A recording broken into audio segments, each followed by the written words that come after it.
Well, hello there, everybody. My name is DRF, and I am joined by the one and only Krona, and we are here with our Booyah Bowl 3 reveal show to learn all about the 16 teams that will be competing in this year's Booyah Bowl, our lovely invitational that I guess has become an annual tradition here, Krona.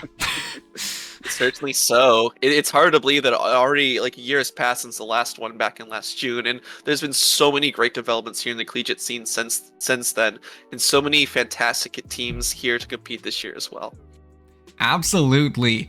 But before we get there, we have a couple of other things that we're going to do leading up to revealing and talking about those 16 teams. First, we do have a couple of announcements, so we will be starting there. And then afterwards, we will be talking with the one and only UCSD Esports Gold, your CCA League Season 5 champions of Division 1. So that's going to be a fun conversation to have. And then we will end off with that reveal show and the mystery that has plagued the CCA. What does Krona's playlist mean?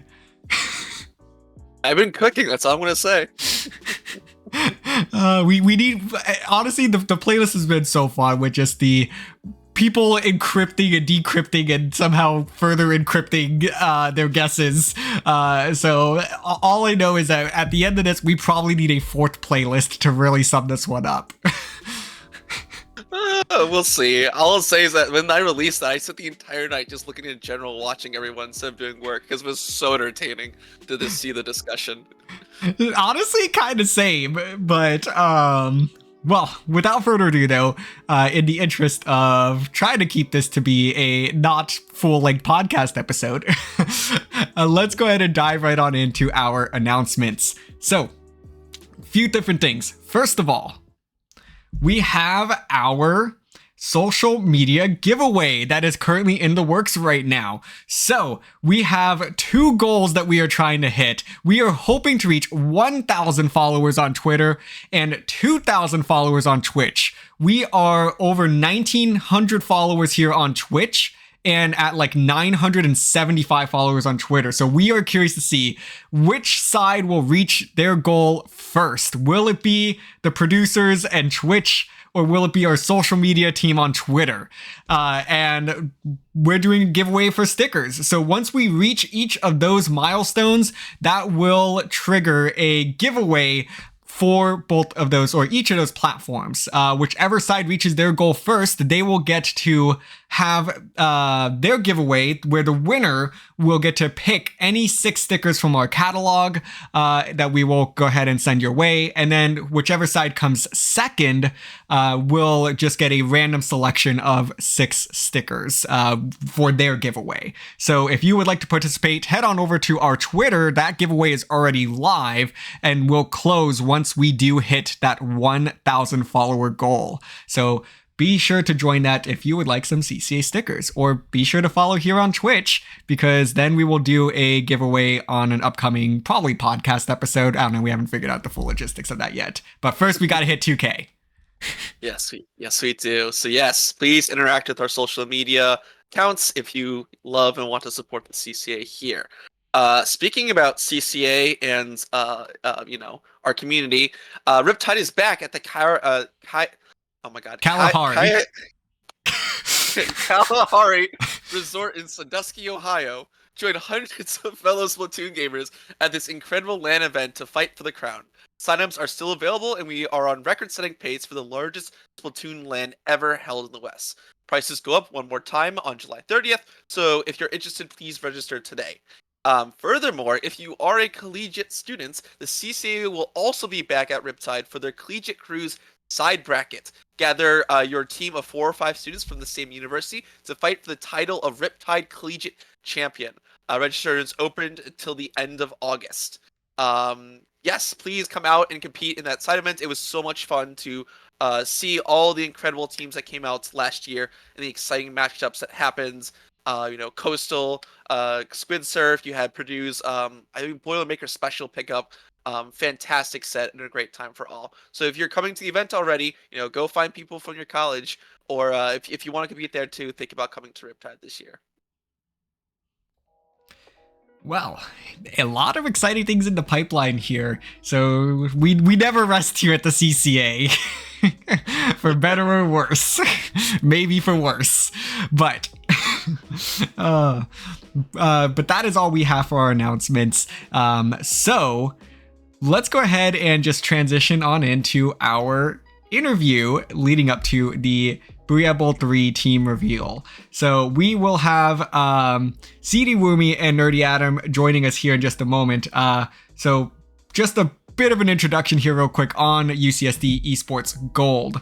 UCSD has one of the colleges that really just started it all. UCSD Esports has been a staple in this community since Booyah Bowl 1 and Season 1. Back in Season 1 being co-champions, UCSD Esports Gold has always been in the mix and never missed a CCA League playoffs in 5 seasons of play. Although they did experience a bit of a round 1 curse for 3 seasons, they have now found themselves back on top of the Collegiate Splatoon scene as the Division 1 champions in Season 5, completing one of the most successful semesters in CCA history. Please join me in welcoming CD Woomy and NerdyAdam from UCSD Esports Gold. Woo! Well, first of all, thank you both for joining us today and getting some time to talk with us. So first of all, please take a second and introduce yourselves and I guess your role on the team. I'm CD Woomy. I was the captain for UCSD Esports Gold, and I played the Carbon Roller Deco. I'm Adam. I kind of support skirmisher / occasional slayer on the team. I play the T-Tech primarily. I'll try to switch it up this next season. I'll spice it up for you guys, but you know. Don't take a page out of Brian's book, please. Oh yeah, the pro too. I play the pro. Yeah, those two, but you know, I might pick up something else. Fantastic. Well, there's quite a lot to unpack here, given the deep and rich history and level of involvement the UCSD Esports Gold has held over the years here in the CCA. So let's start with a little bit about UCSD's history here. So could you tell us a little bit how you ended up on the UCSD Esports team and what you knew about the team when you first joined to play? Yeah, so first I found the Splatoon club at UCSD during my freshman year, and I did not have my own Switch at that time, so I was kind of like looking into most of the events from afar, and then my second year I got my own Switch and they hosted tryouts. I tried out for the team. This was back in Splatoon 2 still. I tried out and I made the team, and I did not know anything about it or really anything about competitive Splatoon at that point. Yeah, I'm kind of in the same boat. I knew about the club my first year, and I did play Splatoon 2 and Splatoon 3. I think it was Splatoon 3 at the time. I was grinding all my first year, so it was just me and a couple friends, and then I kind of just wanted to have fun my second year and just put myself out there a little more, and then I joined the team. You know, there was tryouts online. I was really nervous because I was, you know, there's a lot of good players out there, you know. I didn't really have that much self-confidence, but I ended up making gold, fortunately enough, and it was just really fun overall. I've never been in the competitive scene like at all, like before that, so I didn't really know much about like, you know, who's who, like who's well known in the Splatoon community. It was just always like, I want to play to be the best and just to be really good at the game.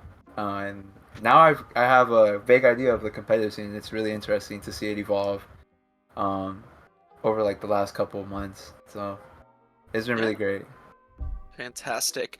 So both of you are not the first generation of UCSD esports players to the team. That program has long been there forever. Yeah. Yes, DRF. So needless to say, like you alluded to earlier, like there's already a lot of teams and players there when you first introduced. So I wanted to kind of ask, what has it been like to pick up the torch from the earliest UCSD teams when you started it, and then kind of continue that torch on through your seasons of play here? It's been It's really been an incredible journey because when I first started the CCA, it was a lot smaller. I think the first season I played, I don't remember how many, but couldn't have been more than like 10, 15 teams or so. And then every season, just you guys are expanding and growing the collegiate scene. So it's really cool to see every season just more and more teams, and we've been, struggling to kind of keep our spot in the top 5 or top 4. Yeah, for me, I didn't really have any idea like what I was getting myself into. I just wanted to play Splatoon, so and then I got caught up with like the history of Splatoon, and like UCSD started all. I didn't even know UCSD started like the Splatoon or UCSD started the Splatoon scene, and I didn't know we're like up there in Division 1 and all that. Like I was surprised. I was like, whoa. I was like, I didn't think we are that good. Because I was just some random college kid. So, but being informed about all these, like all this history, it's like really, it helps me keep track of like what I need to like, my origin story, I guess, in a way. It's like, got to keep that in heart. Got to do it for the alumni, and all that. So. Mm-mm. Yeah, I'm sure DRF is very proud about how far you've carried that torch here. I hope so. I'm really trying. No, I can sing praises for you guys for days. So needless to say, I am a very proud UCSD alumni. For the Splatoon team and the Splatoon team alone. So, but let's go ahead and unpack season 5 in particular. So after a strong showing in Entrance Exam 3, CCA Road Trip, and the UC Esports Invitational, you were ranked as the number 3 overall seed coming into this season. So what was your initial impression of, some of your group opponents, or even just the division as a whole coming into this season? I think we were, before the start of the season, at least I was pretty apprehensive. We always play to win, but the Night Sharks have always been tough for us, and all these teams, they're really good. And we played the UC Invitational, I think, and we beat Banana Split for the first time, and that was kind of the point where like, hey, wait a second, like maybe we can, instead of just making round 1 of playoffs, maybe we can actually do something this season and take it all the way. Yeah, everything that our CD Woomy thought, I was like, okay, we're on the same page. I just wanted to play. I'm gonna be real honest. Like I just wanted to get in there, have some games. I know the first season, I think it was season 4 of CCA. I was there. That was my very first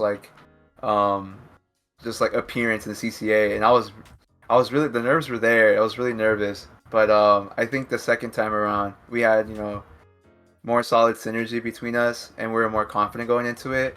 So I still thought of the groups and the teams that we're going up against, but it wasn't so much so like I was scared, but now I was like more confident to like take the win, because I trust everyone on the team. It's not it's not like solo queue where you just go up against random people. Like these guys I trust. So overall, it was really, it was, for me, it was really chill. I was like, we probably got it in the bag.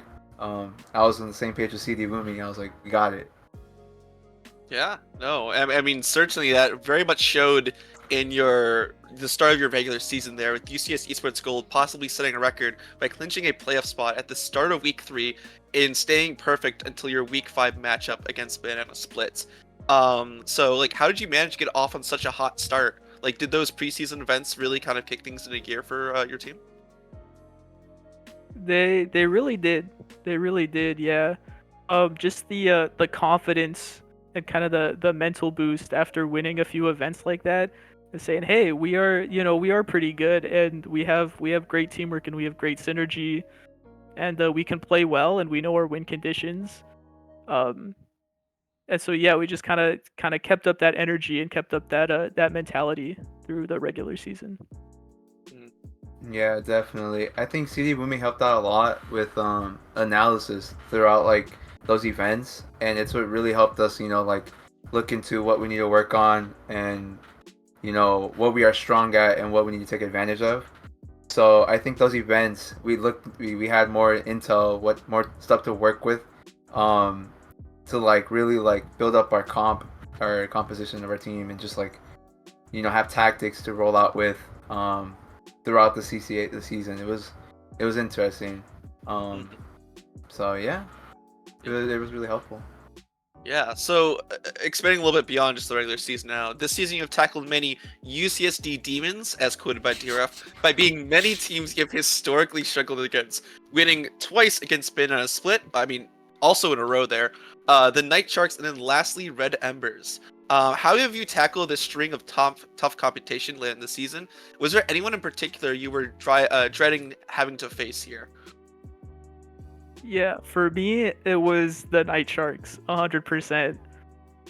Because every time we faced them in previous events, we couldn't even come close. If I remember correctly, in season 4, I think, like, we won one game, and that was like our big victory. We're like, okay, we took one game off the Night Sharks. And we took that. We're like, that's a dub for us at that point. So that was definitely the team I was most nervous about this season.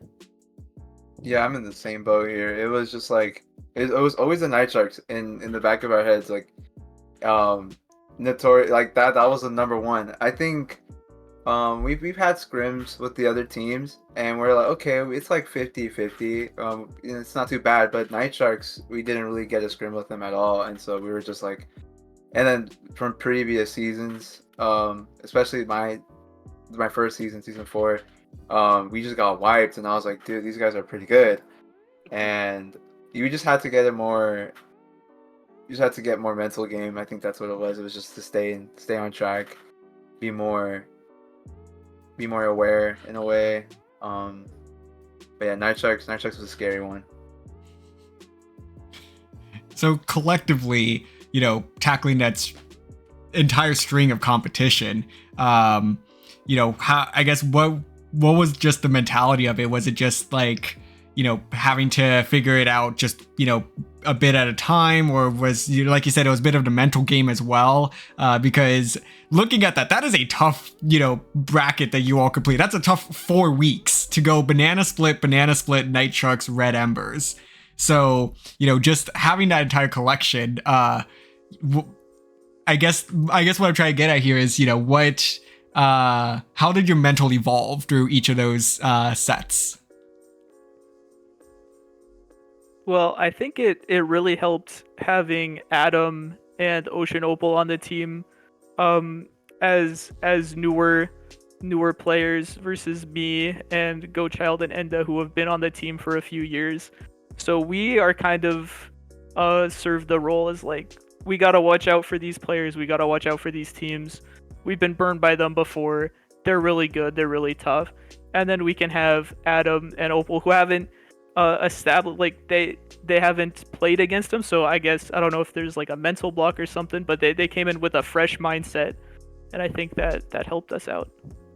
Yeah, definitely. I acknowledged Night Sharks, but I had that mentality where like we could take them easy. Like I was not scared. And I think that's what helped bring up the others as well. So it was just one set at a time. Like Banana Split, all right, we're done with that. We focus on the next set. We didn't even think about the future. We were just taking it one set at a time. And then after Night Sharks, that took a little toll on our mentally. We're like, dude, that was a lot of energy exerted on that set. And and then it was Red Embers. But we were on the mindset that once we got Night Sharks, we most likely probably got Red Embers, because Night Sharks was the one to beat. They were the ones that we were scared of the most. So, it got built up relatively fast over the course of the months. So. It was Awesome. awesome. Yeah, and let's talk about the Night Shark set in particular now, because this was one of the wildest sets that I have ever had the privilege of commentating. So first and foremost, for anyone that hasn't seen that set, go watch it. But if you just want to know how it ended, take a look at this to see exactly how the end of this set went down. Looks like Vice is pressuring this Rainmaker from a very safe angle, and 3 go down on the side of UCSD Esports DRF. We might be going to a game number 9. The UCSD has 5 seconds to grab this Rainmaker. They're gonna try for it. CD Woomy grabs it, going for the win! UCSD! They win it! They win it in overtime! UCSD advances to the championship for the first time since season 1! CD Woomy with another hero play! Oh my gosh! Oh man, just goosebumps every time I get to watch that. So first of all, what the heck happened there? Well, that's Splatoon, that's Raidmaker, but it's my favorite mode. No, But that can happen in Raidmaker mode. Yeah. It was. Okay. We were trying to make a push. We had, I think, all 4 up at the time, and then out of nowhere, I think CD Boomy got taken out first, and then it was a domino effect. Then it was Goat Child, and then Enda, and I was like, oh no, it's only me. I was like trying to farm my special, my trip strikes, and I like backed up a little bit, and then CD Boomy over the mic, he's like, yo Adam, I see the special. Throw him, and I backed up, but the knot was right there chasing me, and I'm like really bad. I have a really bad matchup against a knot, and I got really scared. I was like, I have to get this pick. If I don't, we're out. And I managed to strafe in a way that they unfortunately did not hit me, but I got them, and then I just let it rip, just one after another. And CD Woomy came through online, sneaked his way below, so then and we just took it from there. It was, and what was more I think what was more surprising is that all 4 were up there, like they were protecting the Rainmaker from the Night Sharks, but all 3 of us were on the Great, and so one of the shots got distracted, and CD Wumi took that and ran with it, and I think it was just insane. Like the amount of energy in that room when we took that set was beyond. We were yelling so hard. It was insane. Mm-hmm. Oh, that is awesome. I really wish that we could have had like a camera in the room with you all just to see that pop off, because I know how much crazy. that meant to you all. We got so many stares from like all the other students in there. I was gonna say, did you have the esports center to yourself, or was this a packed esports there center? There were a few other people were a there, few and we other- were kind of loud after that game. Yeah. Really loud. after Rightfully that game. so. Yeah, we were so hard. It was awesome. I think that clip itself, or that set, goes down as probably my top 3 like sets of all time. Like it was just so exhilarating at the end. Thankfully that we won, because if we didn't win, it still would have been a good set, but that icing on the cake was taking the W for sure. Absolutely. So, and I think we touched on this a little bit. So, reflecting on it now, what is the feeling like to have finally gotten that first set win against the Night Sharks? Because I believe that's the first time you've ever beaten them. Yeah. It feels really good, and I've mentioned it before, but we put in a lot of work throughout the season. It was after I can't remember how many weeks prior, but I mentioned like, hey guys, we have a chance to take this season, so if we could all play a little more X rank and try and play, find some extra time to play some opens together, Sendu queues and stuff, and all of us did. I was playing X rank, Adam was playing X rank, we got new X power peaks, and then everyone else are playing Sendu queue and opens and stuff. So we put in a lot of work individually so that during our practice we could just focus on the team play, and that set, it showed all of the teamwork. Like our mechanics were so sharp. all of the teamwork was able to come out, and we were able to take the win. Yeah, I agree. I couldn't have said it better. We kind of summed it up really good. But yeah, we did put in a lot of work this season, more than the past season. And taking that set from the Night Sharks, if good, being I would say one of the new members of the UCSD Esports team to be on that team and take that set, it feels really nice. I hope this might sound a little arrogant, but I hope we can continue doing that, in future seasons. Continue to be on top. But who knows? There's so many people out there, so many players. But taking that set from Night Sharks was definitely a good feeling. Mm-hmm. And a great one to go into that grand finals match against Red Embers the week following. So let's kind of switch a little bit to talking about our grand finals match. That being the Red Embers versus UCSD Esports Gold match. And it was very much a back and forth battle until you all ran away with the final 3 games after being down 2-3 with a particularly strong showings in game 7 and 8. So I first wanted to start with kind of asking a little bit about how you approach this set with practice and preparation. I know that we've had some match comments from you about your history with that team, with their a lot of equal scrims and stuff going into that. But I was kind of hoping you could expand a little bit on that, and then talk about if there's anything in particular you were trying to practice for the map modes or anything like that. Yeah, so obviously we were worried about the brush. And before that match, we got a scrim with Penn State, and we're like, Jay, please play Inkbrush for the scrim. And he's like, all right, I got you. I can be the the practice brush for you guys. So that was really nice. Shout out to PSU for helping us out there. And then we were really focused in on Crab Leg, because that map for us is it's tough. It's a tough map for us. And so we just practiced it every practice, every scrim. I would be, like eating your vegetables you don't want to. Like, okay, now it's time for the crab leg game. True, dude. No one likes it. So yeah, that was our prep. Somehow we take the dub on it. I don't understand that. Like on Crab Leg. Dude, Crab Leg's crazy. Yeah, when we were going into these sets with Red Embers, we took a good look at the maps and modes. So like we would, sub people in and out who's suitable for this mode, who wants to play this mode. And we knew some were tough. We kind of expected some to drop, obviously. But then once we saw the last couple games in that map list, we're like, okay, we have a strong shot to finish this. Mm-hmm. And we practiced it over like the couple months, because they're relatively modes that and maps that we've played already together and that we're really strong at.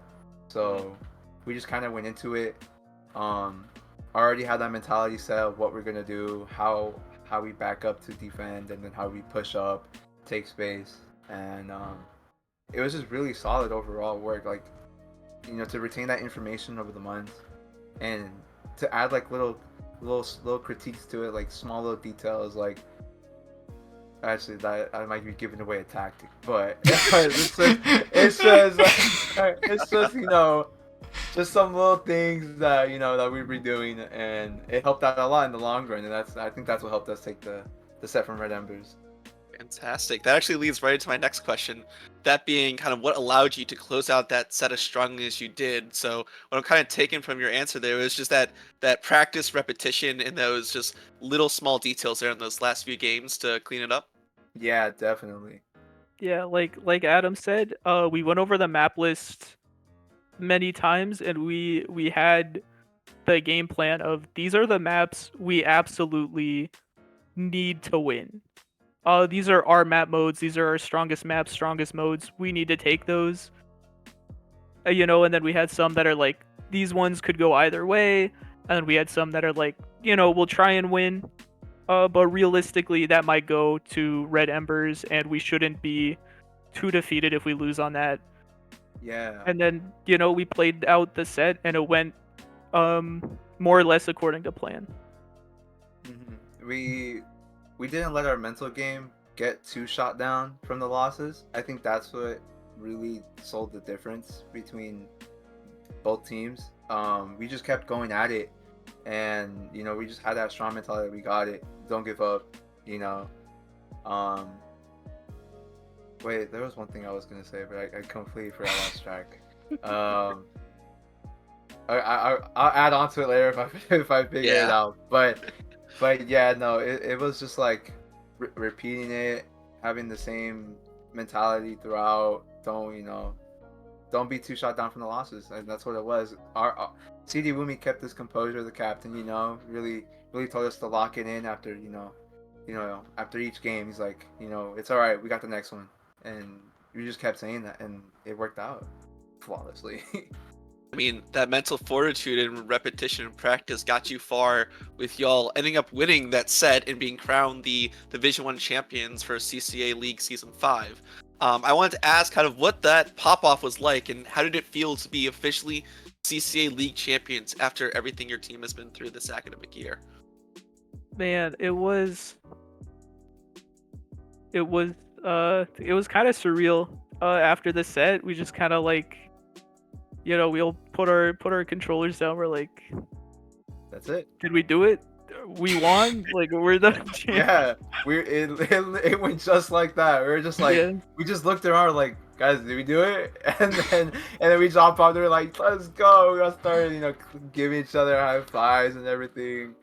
It just felt surreal. It didn't, like, that was it. That was the end goal. It felt awesome. Mm-hmm.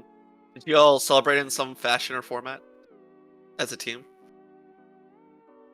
Yeah, I think we went afterward, and they were making like curry. Yeah. Yeah. I unfortunately on a grandpa schedule, so I had to go to Yeah. bed right after. Yeah, Adam.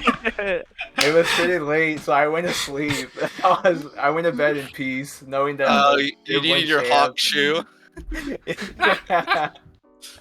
So I think the days after we celebrated, we went out to eat. I think that, and then we just, you know, started reflecting back on the season. But Yeah, very well done. Oh man.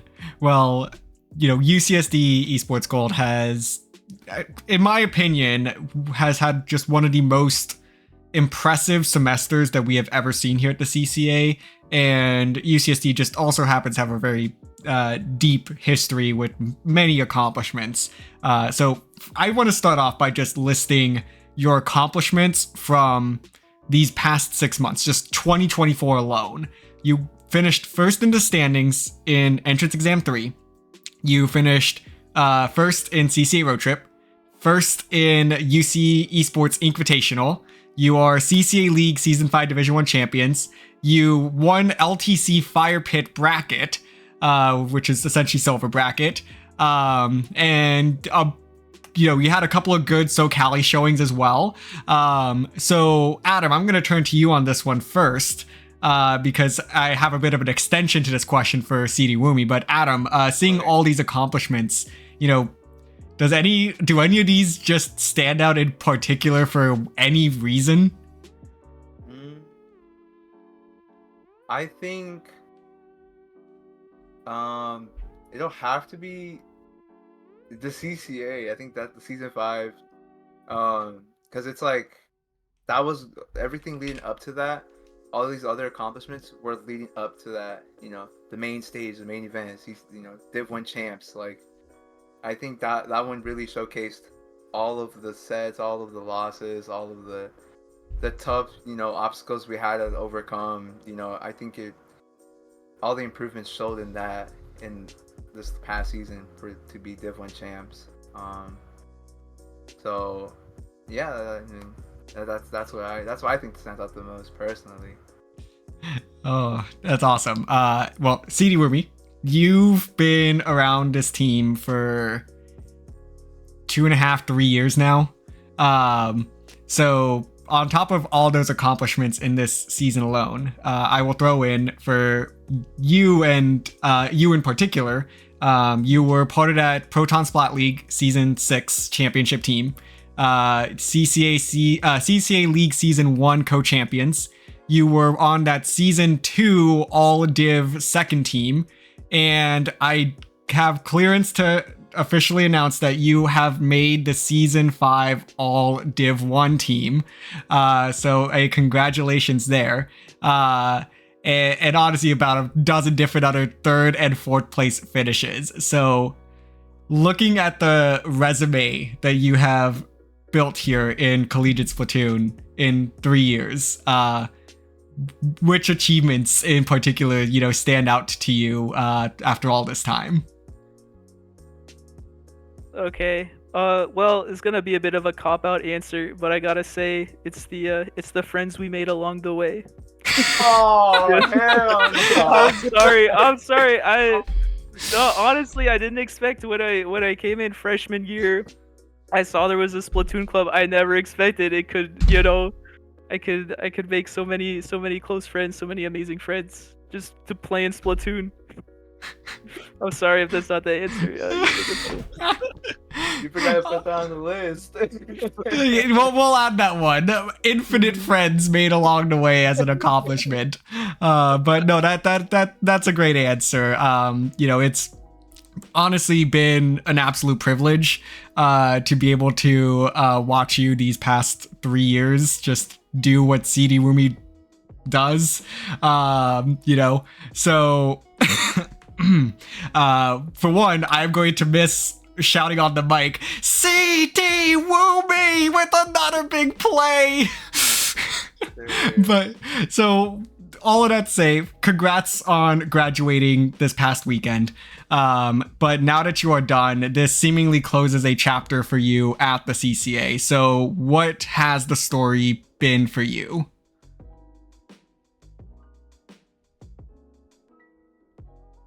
I don't know. It's, End of an era. Yeah, I don't really plan ahead that well for a lot of things, so I just still registering that man. Okay, time to move on. I'll still be watching the team. Next season I'll be rooting for them in the next season. From the sidelines. Coach CD Woomy, maybe? One shift Armin, we can coach. I like that. Being a bit desperate there, DRF, aren't we? Well, regardless, we do want to ask what kind of comes next to the UCSD Esports Gold program, especially as some of your key seniors and players are starting to take their leave. I think it'll be the same as it always is. We're gonna have different people coming in, going out, and it's a bit of a cycle at this point. Start of a new year, start of a new season, and the roster is new. Struggle a bit to find a play style that they all like and an identity as a team. And then as they practice, they get better. They find their play style, they find their niche, and I think there's still potential for UCSD to stay on top. That's good to hear. Anything to add there, Adam? Not really. I mean, I feel like we still have a lot of strong players on the team. We lost our strongest, but we're still strong. We got it. We're gonna keep it going, keep it pushing. It's not the end of the reign. So we'll just keep it going. That's just what we do best here at UCSD Esports Gold.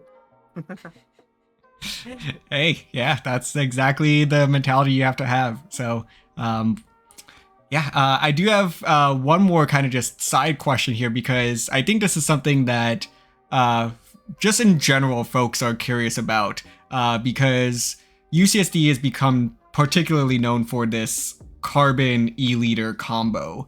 And I know that you all really struggled with that early on, but over time, this has really kind of become a signature 1-2 punch, and you've added a lot of, different pieces, Adam included on this, to really help orchestrate this lethal combo. So, what was that evolution like? It's interesting for sure to play Carbon Leader.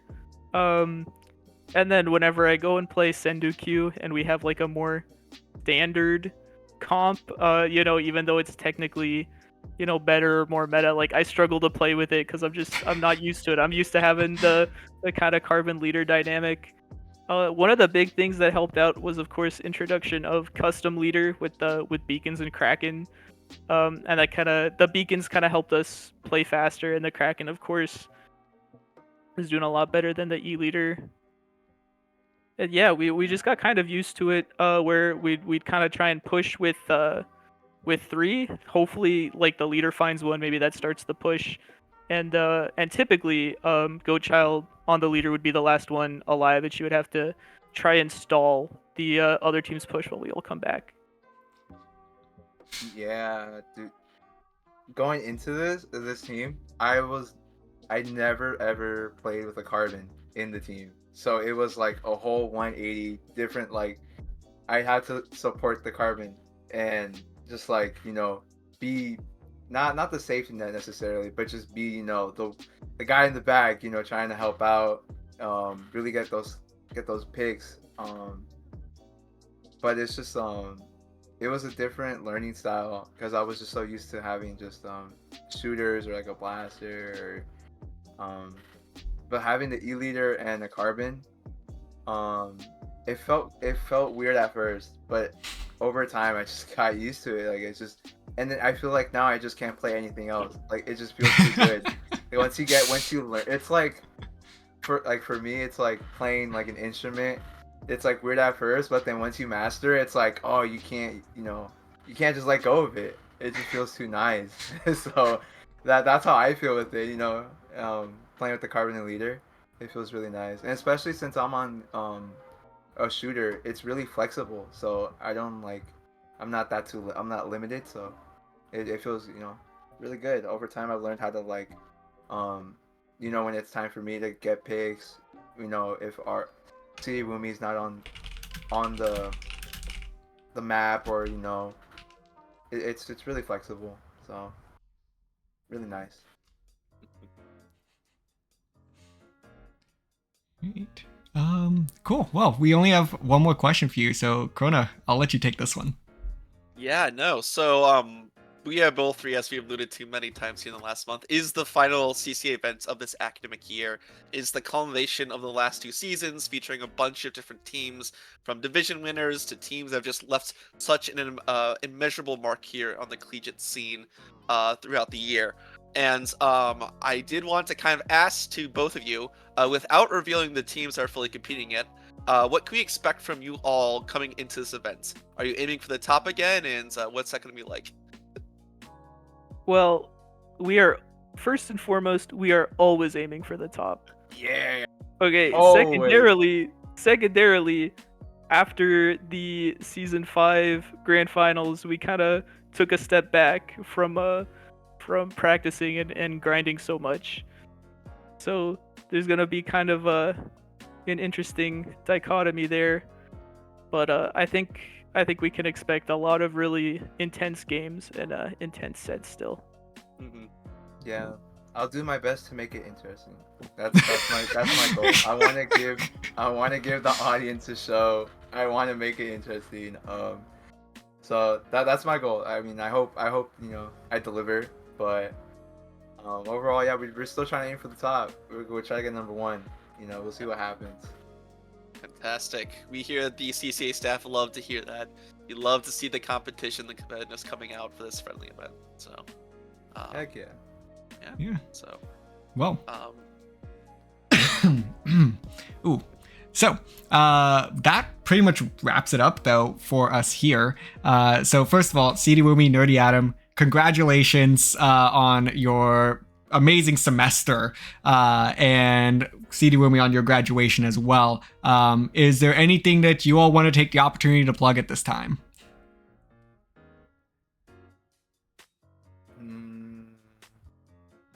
I don't think so. I mean, I was gonna say something corny. I was gonna be like, "Together we are CCA," but I don't think I would. Nah, that wasn't. The new CCA slogan. The new "Together we are CCA," but We'll put that in a quote somewhere. yeah, no, nothing here. Oh, good. Maybe, yeah, we're chilling. That's it. Thank you for having me. I appreciate it. Yeah, thank you for letting us interview you. It's been wonderful to talk to you both about your program and about the last couple seasons and your victory here. Yes, thank you so much. We'll be back hopefully next season, but you know, who knows? Who knows? Hey, we'll see you at Booyah Bowl. So Yes, you will see us at Booyah Bowl. No spoilers. yes. Yeah, you're the first one on the list. So it's a spoiler for the next like 90 seconds here. Sorry guys, we're not going. We're not there. We did not get invited. That would be so devilish to interview a team and not have them be on I the know. list. So yeah, what are your thoughts on the Booyah Bowl? You're not in it, but What? I don't know. It seems pretty fun. If we could play, that would be great. Play with the 16 teams? Heck yeah. we'll find out together in the next we'll few find out. minutes. Alright. Well, thank you both again. Please take care of yourselves, and we'll hopefully see you all real soon. Yes. Thank you. Thank you so much. Thank you guys. Thank you. Well, that was CD Woomy and NerdyAdam from UCSD Esports Gold. So that was a fantastic interview. I love getting to talk with these guys. So, you know, Krona, I think we've alluded to it enough now that I think the folks want to know who's playing. I think so too. Yeah, no, it's been a lot of fun putting this Booyah Bowl together and inviting some of these teams. A lot of great discussions, and we've had a great list of teams to both invite and consider here. So you should really be hyped, as all of these 16 teams are absolutely great, and it's gonna be a fantastic showing. Well, let's go ahead and answer those burning questions. Who is playing in the third annual Booyah Bowl, and what on earth did that playlist mean?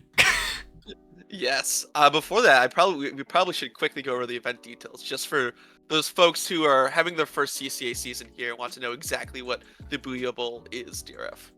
Absolutely. So let's cover that real quick. So for those of you that aren't already familiar, the Booyah Bowl is our invitational event that celebrates the best of Collegiate Splatoon. Our first iteration back in January 2022 featured the only 9 teams in Collegiate Splatoon at the time, and was eventually won by ITAP.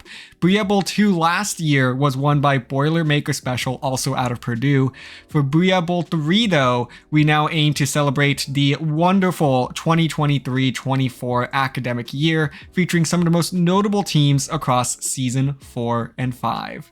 So without further ado, here are your Booyah Bowl 3 teams. So yeah, first we start with UCSD Esports Gold. You never would have guessed that. I'm right?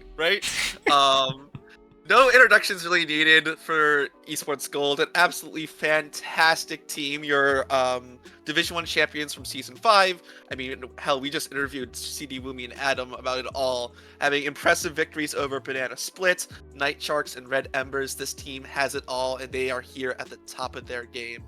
When we last saw UCSD Esports Gold, they were celebrating their Division 1 victory out on the beach and soaking in the Pacific Ocean.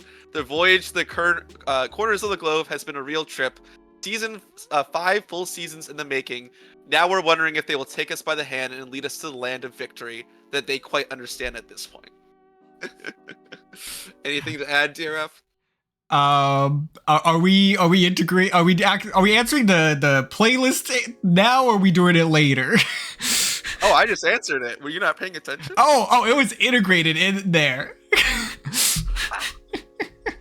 Sorry, I'm also pressing the buttons and stuff. So I'm gonna leave the playlist stuff to you entirely, but I will go ahead and introduce this next team. we have Coastal Squid Surf.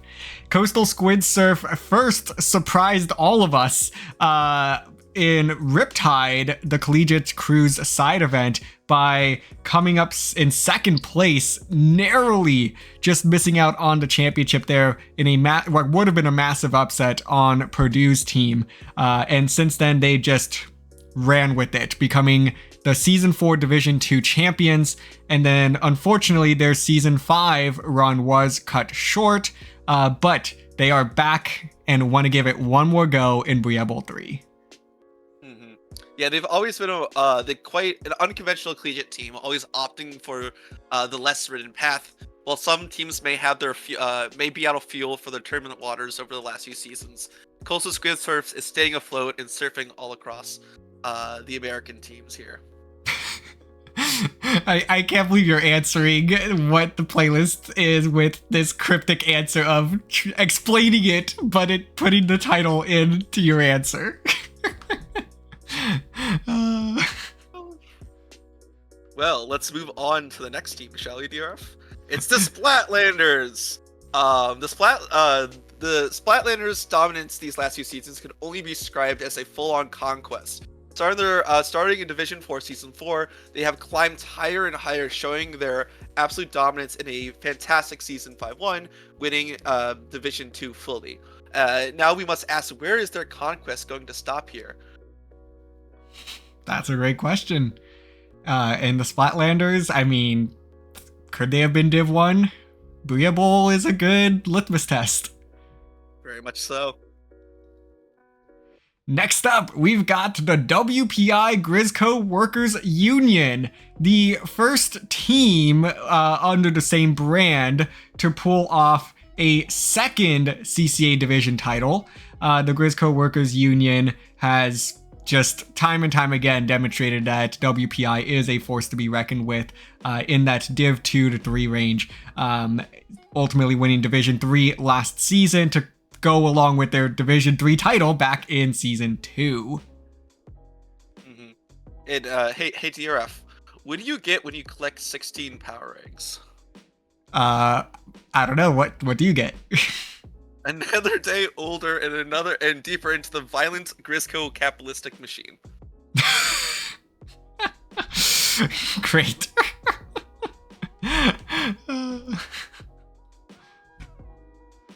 Next, we have California State University Long Beach Black. Long Beach has been an absolute dominant program this academic year, supporting many new teams and new breath into the collegiate scene.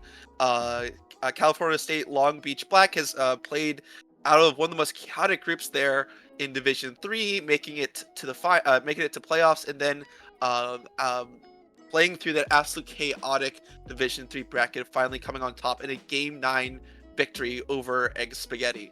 And DRF, I do have to ask a quick question. Is it true that you can travel the world but nothing comes close to that Long Beach coast? Yes.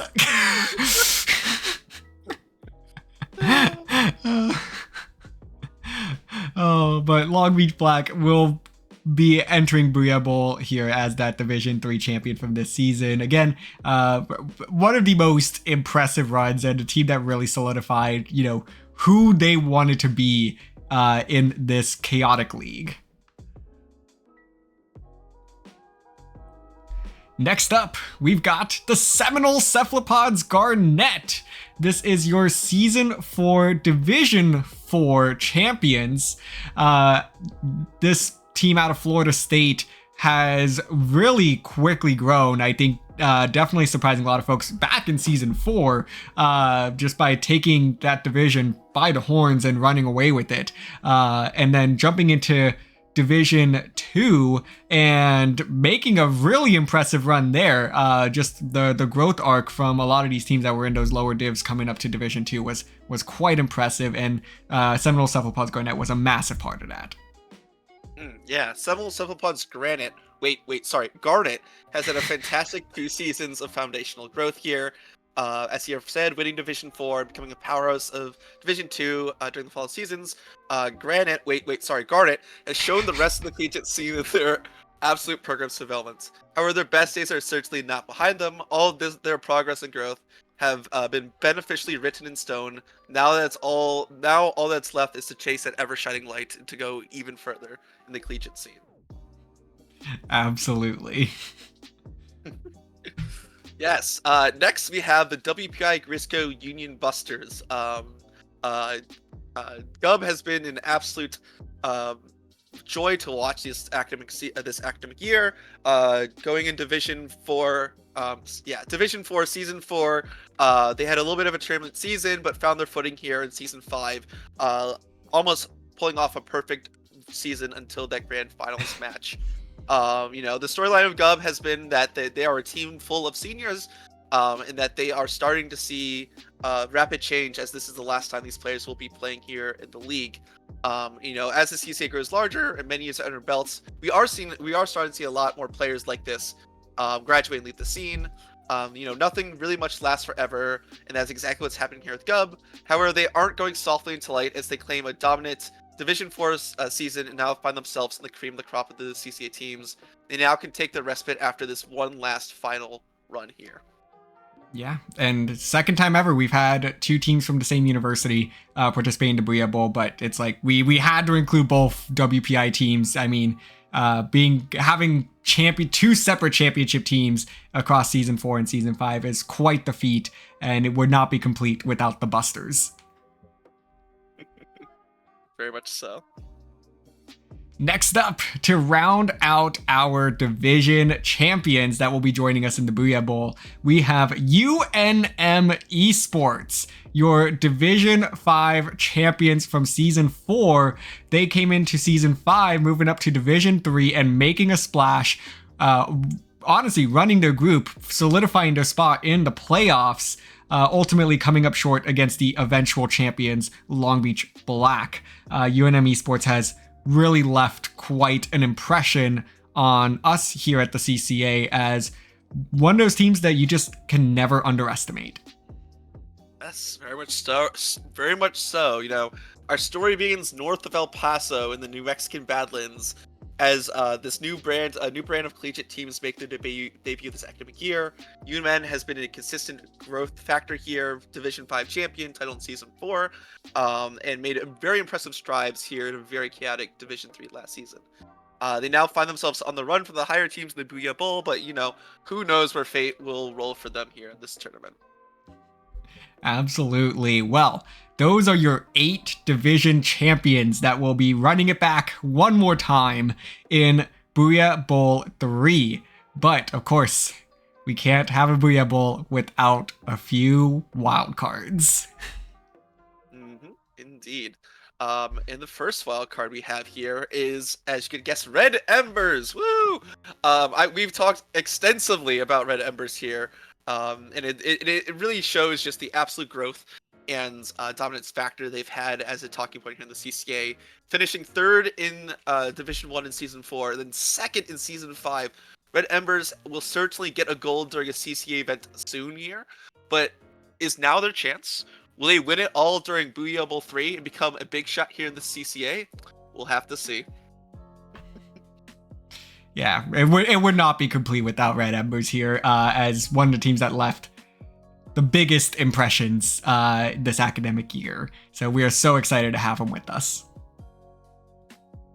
Next up, we've got the Night Sharks out of the University of Central Florida. After having a bit of a down season in Season 4, the Night Sharks came back bigger and stronger in Season 5, solidifying themselves as the 3rd place team in Division 1. So the Night Sharks will be making their claim here at Booyah Bowl, seeing if they can improve upon their 2nd place finish in Booyah Bowl 2. Yes, Night Sharks have forever been a team in the veins of CCA's history, fighting for the right to survive here at the top of the CCA for a long time. But that very much begs the question if the time has finally come for them to make things right and for them to bounce back from last year's Booyah Bowl and to finally take their long-deserved CCA crown. We'll have to see. Absolutely. So yes, next we have VCU's Big Fat Sea Cows. So VCU Big Fat Sea Cows have had a fantastic academic year in the CCA, making it both their debut Division 1 season playoff in Season 4 and again in Season 5. Unfortunately not getting past quarterfinals, they have put on some really impressive matches and continuing to show their constant growth here. They have long been getting everyone together and developing their team further, both, the Big Fat Sea Cows in the collegiate scene and the external scene too. So it's a long time. They kind of blow the scene and make huge improvements here at the top of the CCA. Gotta love some Big Fat Sea Cows. Next up, we've got the GMU Patriots. GMU, another team that's had a massive role in the CCA this past year, ultimately coming up a little bit short against the Division 3 champions WPI Grizz Co-workers Union in Season 4. GMU made a massive stretch of improvement with a few roster tweaks to dive on into Division 1, ultimately coming up just shy of the wild card spot and missing out on playoffs. GMU will get another opportunity here to see if they can get a little bit of revenge on some of these key teams. Yeah, fortune has long been rough on GMU's, but they have certainly found their footing this year. Ain't a senator's son, GMU has built their program from scratch and has proven to all their skills and success in doing so, finishing second in Division 3 during Season 4. Fortune has started to shine greatly on them with some new recruits in the offseason and with their consistent Game 9 victories in Season 5. Let's see if they can become a fortunate son with their run here in Booyah Bowl 3. Absolutely. Next up, the team that has only been around for a semester but has left a big impression on the CCA community. It is Splat Scad Black, who came in roaring, trying to really stake their claim in the CCA, finishing third place in Division 2 during Season 5. Splat Scad Black is here to show that they can hang with the big dogs. But so they're being in a bind because they were way behind. But SCAD needed to come into the Season 5 swing with their debut, and they very much did, having an absolute dominant run in groups and an enthralling playoff run, grabbing a podium in the first CCA season. Entering Booyah Bowl 3, they now are trying to prove that they're the best that's ever been here. And next we have Walk, We Aquatic Little Creatures from Purdue. This is Purdue's, I believe, third generation of collegiate Splatoon teams. Is that right, DRF? Fourth? I don't know. It depends on where you put Bash and Stew with them. I would say that Bash and Stew is like Generation 3 and Walk is like technically fourth generation. Either way, Purdue has had a long history of great Splatoon teams, and Walk is no different. Walk having a very impressive Season 5 run here in Division 2, finishing second, with a lot of great players and a lot of great moments. They are Purdue's new shining light here in the collegiate scene, and they very much ask for you to respect them and to keep them in your mind as they continue to represent Purdue at the top of the CCA here. Next up, we've got the Titans of Alterna Orange team out of Cal State Fullerton. This team has had relatively consistent performances all year long, finishing in, was it third or fourth place Krona in Season 4, Division 3? Fourth place. It was fourth place, and then a playoff spot after an intense matchup against the Grizz Co-workers Union in Season 5. Titans of Alterna is going to be one of your wildcard teams here. Yes. Yeah, I couldn't work in a good one for this one. So this was just Going to California by Led Zeppelin. You just Look, the state schools are hard, okay? I can't be witty all the time, DRF. You're gonna hear about this one from Lagoon, that's for sure. That's fine. You have all these creative ways of revealing and sneaking in the titles into your spiel, and this one's California Girls. You know what? It's okay, because I would go to California just to see Titans of Alterna Orange. There you go.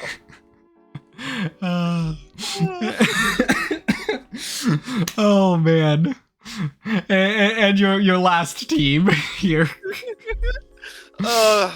My favorite logo in the entirety of the CCA. We can't leave it out without Springfield, Ohio. Springfield, Ohio, having some great performances here in Division II, making playoffs both times. And I believe they placed 4th in this season after an intense match after SCAD. With Batson leading the charge there, it's always great to see them out of Case Western Reserve University. And then quickly, DRF. So, bit of trivia. The Cleveland baseball team recently went through a rename. They renamed the Cleveland Guardians. Do you know what a not a winner, but one of the suggested names was? Ooh. There was a lot. I know that the Spiders was one at one point. Well, I'm bringing it up because it was Cleveland Rocks because of the one song I had here for the President of the United States. They almost named our baseball team after a rock.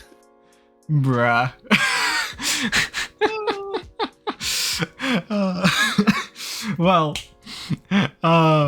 That is it, though. Those are your 16 teams that will be competing in Booyah Bowl 3. In case you missed any of those deciphers, go back and watch it. Maybe we'll make a list at some point. I don't know. So your answer key will be available to you all soon. But these will be your 16 teams competing. So yes, there are a couple of names here that you may not. You're asking, where are they?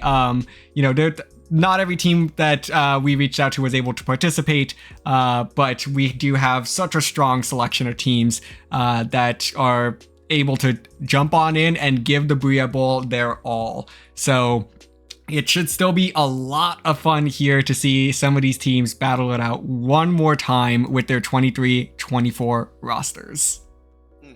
Yeah, Booyah Bowl 3 is always a great celebration of, the competition and the progress these teams have made here in this academic year, but also the CCA community at large. So it's fantastic to see a lot of familiar faces, a little bit reshuffled in some new teams, and a lot of new universities participating here.